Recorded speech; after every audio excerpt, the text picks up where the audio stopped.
d'indépendance de l'État d'Israël. Eretz Israël est le lieu où naquit le peuple juif. C'est là que se forma son caractère spirituel, religieux et national. C'est là qu'il réalisa son indépendance, créa une culture développée à la fois nationale et universelle, et fit don de la Bible au monde entier. Contraint à l'exil, le peuple juif demeura fidèle au pays d'Israël à travers toutes les dispersions, priant sans cesse pour y revenir, toujours avec l'espoir de restaurer sa liberté nationale. En 1897, inspiré par la vision de l'État juif qu'avait eu Théodore Herzl, le premier congrès sioniste proclama le droit du peuple juif à la connaissance nationale dans son propre pays. Ce droit fut reconnu par la déclaration Balfour du 2 novembre 1907 et réaffirmé par le mandat de la Société des Nations Unies qui accordait une reconnaissance internationale formelle des liens du peuple juif avec la terre d'Israël ainsi que de son droit d'y reconstituer son foyer national. Le 29 novembre 1947, l'Assemblée générale des Nations Unies adoptait une résolution prévoyant la création d'un État juif indépendant dans le pays d'Israël et invita les habitants du pays à prendre les mesures nécessaires pour appliquer ce plan. La reconnaissance par les Nations Unies du droit du peuple juif à établir son État indépendant ne saurait être revoqué.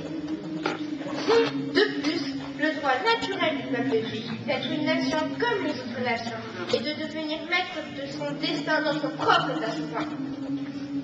En conséquence, nous, membres du Conseil national représentant le peuple juif du pays d'Israël et le mouvement sioniste mondial, réunis aujourd'hui, jour de l'expiration du mandat britannique, en assemblée solennelle et en vertu des droits naturels et historiques du peuple juif, ainsi que de la résolution de l'Assemblée générale des Nations Unies, proclamant la fondation de l'État juif dans le pays d'Israël, qui portera le nom d'État d'Israël.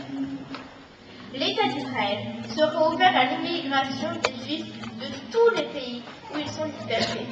Il développera le pays au bénéfice de tous ses habitants. Il sera fondé sur les principes de liberté, de justice et de paix enseignés par les prophètes d'Israël. Il assurera une complète égalité de droits sociaux et politiques à tous ses citoyens, sans distinction de croyance, de race ou de sexe. Il garantira la pleine liberté de conscience, de culte, d'éducation et de culture.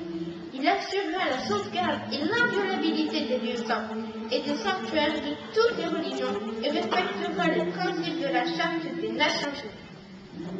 Aux prises avec une brutale agression, nous invitons cependant les habitants arabes du pays à préserver les voies de la paix et à jouer leur rôle dans le développement de l'État sur la base d'une citoyenneté égale et complète d'une juste représentation dans tous les organismes et les institutions de l'État, qu'ils soient provisoires ou permanents. Nous tendons la main de l'amitié et du bon voisinage à tous les États qui nous entourent et à leurs peuples. Nous les invitons à coopérer avec la nation juive indépendante pour le bien de tous. L'État d'Israël est prêt à contribuer au progrès du Moyen-Orient. Nous lançons un appel au peuple juif de par le monde à se rallier à nous dans la tâche d'immigration et de mise en valeur et à nous assister dans le grand combat que nous livrons pour réaliser le rêve poursuivi de génération en génération, la rédemption d'Israël. Confiant en l'Éternel Tout-Puissant, nous signons cette déclaration sur le sol de la patrie, dans la ville de Tel Aviv, en cette séance de l'Assemblée provisoire de l'État, tenue la veille du Shabbat, 5 hier 5708, 14 mai 1948.